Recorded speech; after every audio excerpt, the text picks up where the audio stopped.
बापरे, मी सोशल मीडियावर बघते हे जेनझी त्यांच्या मीम पेजवर धर्मेंद्र प्रधानांच्या राजीनाम्यानंतर आता पुढचा टार्गेट नितीन गडकरी अशा पद्धतीचे मीम्स व्हायरल करतात. आता गडकरींचा फोटो लावून काय तर म्हणे बडा ही डर का माहौल आहे. तर एवढ्या दिवस ही गोष्ट जोक म्हणून बघितली जात होती. मात्र कॉक्रोच जनता पार्टीच्या जेनझी आंदोलनानंतर सोशल मीडियाच्या प्रभावापासून कुठेतरी राजकारणी काही लांब राहू शकलेले नाहीत. आता धर्मेंद्र प्रधान यांनी राजीनामा दिलाय खरा, मात्र मोदी सरकारमध्ये खरंच डर का माहौल आहे म्हणायला हरकत नाही, कारण सरकारचं टेन्शन आता खऱ्या अर्थानं वाढलंय. आता पुढचा नंबर नितीन गडकरी असं म्हणत विरोधक मोदी सरकारला धारेवर धरताय. काल विजयी सभेत उद्धव ठाकरेंनी एका शब्दात असा टोला लगावलाय की अख्खी सभा हसून लोटपोट झाली.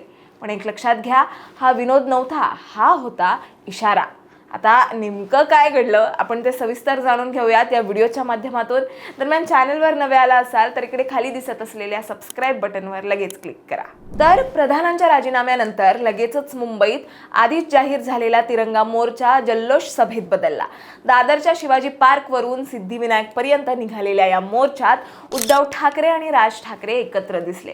यावेळी उद्धव ठाकरे यांनी केंद्रीय मंत्री नितीन गडकरी यांचा उल्लेख खड्डा मंत्री असा करताच सभेत हशा पिकला आणि लगेचच सारवासारव करत माफ करा माझा अर्थ केंद्रीय रस्ते वाहतूक मंत्री नितीन गडकरी असं म्हणत टोला अधिक त्यांनी ठळक केला.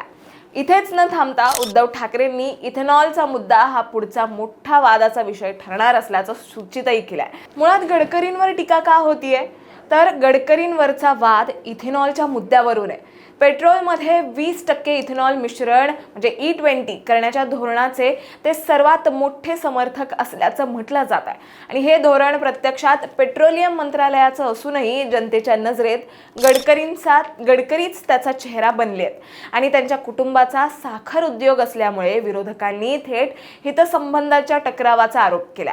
गडकरींनी हे आरोप फेटाळत आपल्याला यातून कोणताही फायदा नाही, ही फक्त बदनामी असल्याचं सांगितलं. पण E20 मुळे इंजिन खराब होतं का हा वादही अजून शमलेला नाहीये. आणि आता प्रधानांच्या राजीनाम्यानंतर विरोधकांना हाच जुना मुद्दा नव्याने हवा देण्याची संधी मिळाली आहे. आणि फक्त उद्धव ठाकरेच याबद्दल नाही बोलले तर हर्षवर्धन सपकाळ देखील काँग्रेसचे असं बोलले. दरम्यान राजकीय तापमान आणखीन वाढवलं ते काँग्रेस प्रदेशाध्यक्ष हर्षवर्धन सपकाळ यांनी.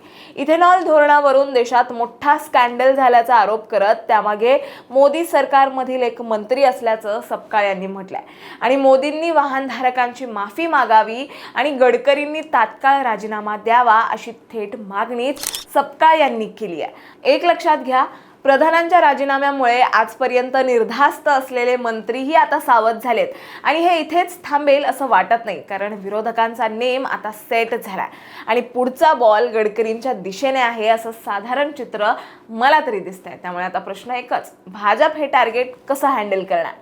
तुम्हाला याबद्दल काय वाटतं हे आम्हाला कमेंटमध्ये नक्की सांगा. आणि अशाच माहितीपूर्वक व्हिडिओ बघण्यासाठी लगेचच सबस्क्राईब करा प्राईम टाईम महाराष्ट्राला.